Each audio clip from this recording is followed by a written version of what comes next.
Hey everyone, good morning. I just want to jump on here and start today with some truth that sometimes God won't give you the why until you obey the what. Y'all, we see in Luke chapter 5 where Simon Peter had been out fishing all night and he hadn't caught a thing. He was tired, he was frustrated, and he was probably ready to just give up.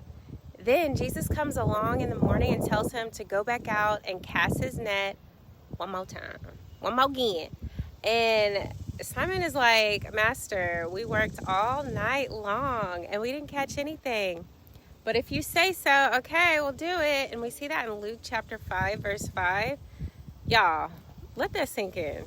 Simon didn't obey because it made sense. He didn't obey because he had proof it would work. He obeyed because Jesus said so.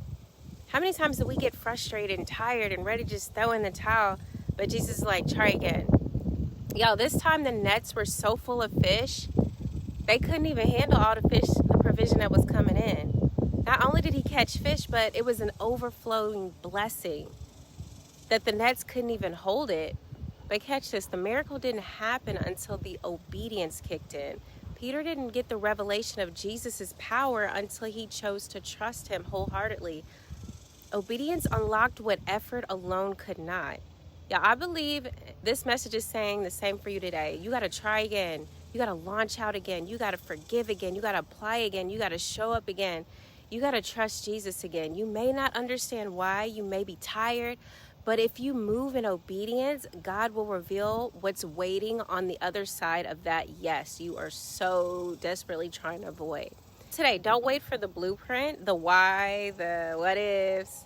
Don't wait for the time it feels perfect. Move on the word God gave you initially. The revelation will come in so deeply. It's going to be screaming at you eventually. Y'all, obedience in the boat carries you into the miraculous. So let that be your prayer for today. Lord, if you say so, I'll go. I'll trust. I'll do it again. I'll give it one more shot. Your next catch might just be your biggest breakthrough. So don't give up now. Keep going. I pray you all have a beautiful day.